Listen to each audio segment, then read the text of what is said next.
la invitación, Leonor, que somos viejos conocidos, Eduardo, Juan Carlos, que nos conocimos en la época de CEP, José Mario, Juan Ramiro, a todo el equipo y Josefina, pues ya nos hemos visto en algunas ocasiones.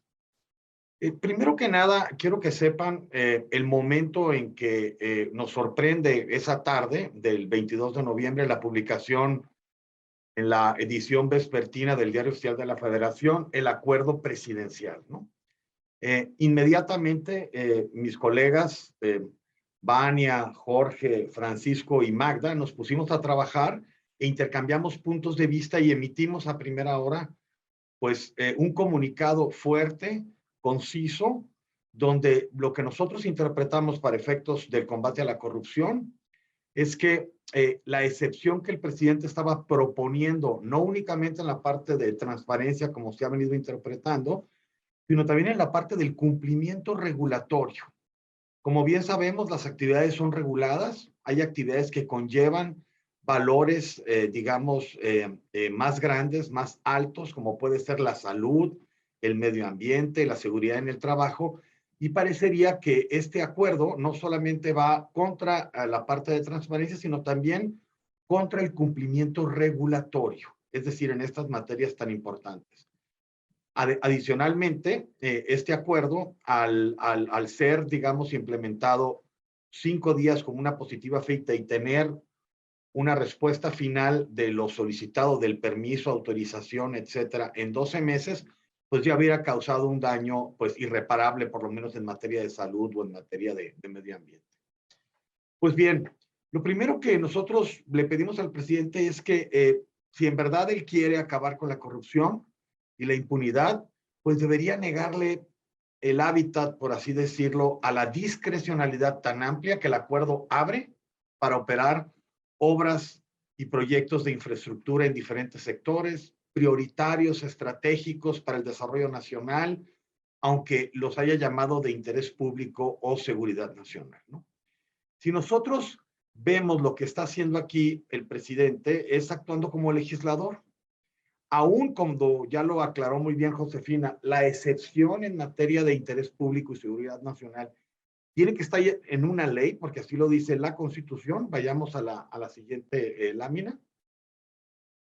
Lo que está sucediendo aquí es que vemos limitaciones y un aumento en la discrecionalidad gubernamental en contrataciones públicas. La afectación del derecho humano del acceso a información pública, las obligaciones de transparencia a las que ya se refirió Josefina, pero también la debida documentación de todo acto en el ejercicio de facultades, competencias o funciones. ¿Por qué? Porque las autoridades, al otorgar la positiva ficta, no tendrían que hacer nada. Y probablemente esta información no se genere y sea después inexistente, como ha sucedido con una diversidad de resoluciones que ha tenido que emitir el INAI confirmando o solicitando que dependencias y entidades declaren formalmente esa inexistencia una vez que han acabado con un proceso. Esta falta de documentación o de debida documentación nos lleva a afectar los procesos de rendición de cuentas. Igualmente, los procesos de licitación. Va en detrimento completo del Estado de Derecho porque está generando una excepción para un sector específico de gobierno y seguramente no tenemos algún invitado aquí, pero violará una serie de cláusulas que existen en los tratados, como la cláusula de nación más favorecida, la cláusula de trato nacional y un sinnúmero de cosas, porque hay competidores en el mercado que realizan estas obras y que no estarían recibiendo ese tratamiento. Ese es un aspecto que habría que estudiar desde el punto de vista de quienes están dedicados a la parte internacional, a la parte de tratados, y seguramente encontraremos ahí escollos, ¿no? La conclusión nuestra y lo que estamos planteando a la sociedad en nuestras diferentes apariciones en medios de comunicación o foros como este, es que habrá mayores espacios para la corrupción y la impunidad. Para nosotros es definitivo, es conclusivo. El acuerdo abre la posibilidad para que las contrataciones de obras públicas puedan otorgarse todavía más por adjudicación directa, sin participación de testigos u organizaciones sociales, y clasificarse ex ante, como ya la doctora Josefina Román refirió en este momento, ¿no?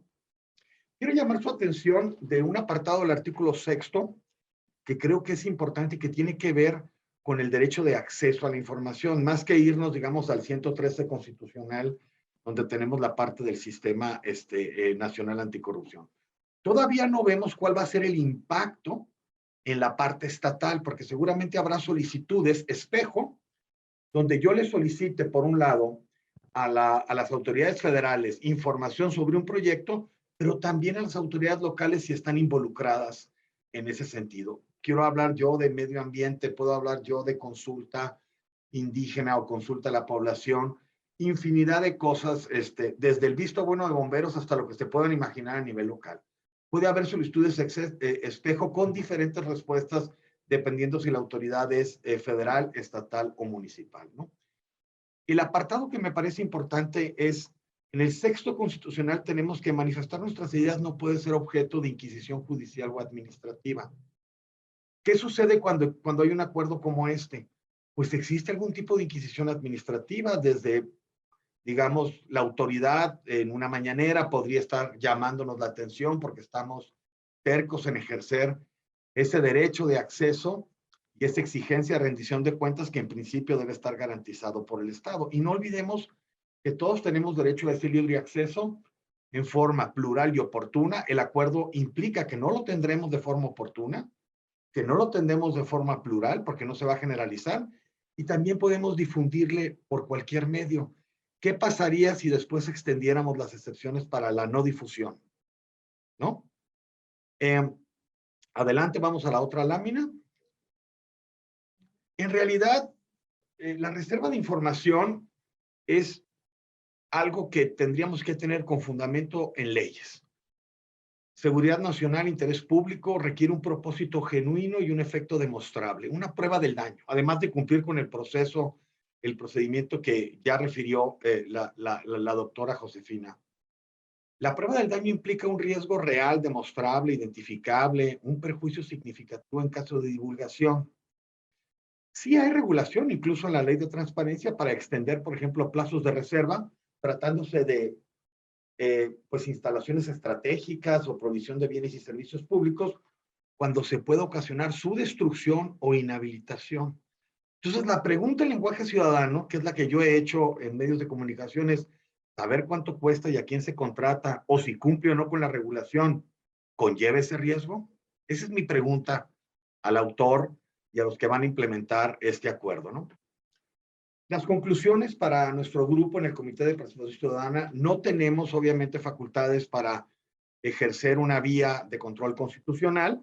Sí tenemos algunas de recomendaciones que podíamos emitir en su momento. Tenemos que esperar que quienes están facultados dentro del Poder Legislativo o el propio INAI haga lo propio, pero sí me parece que es importante que nosotros, como propuesta, sigamos pidiendo información, sigamos exigiendo que rindan cuentas estas dependencias y entidades involucradas en estas obras y proyectos de interés público, de seguridad, que así les llamó el acuerdo presidencial.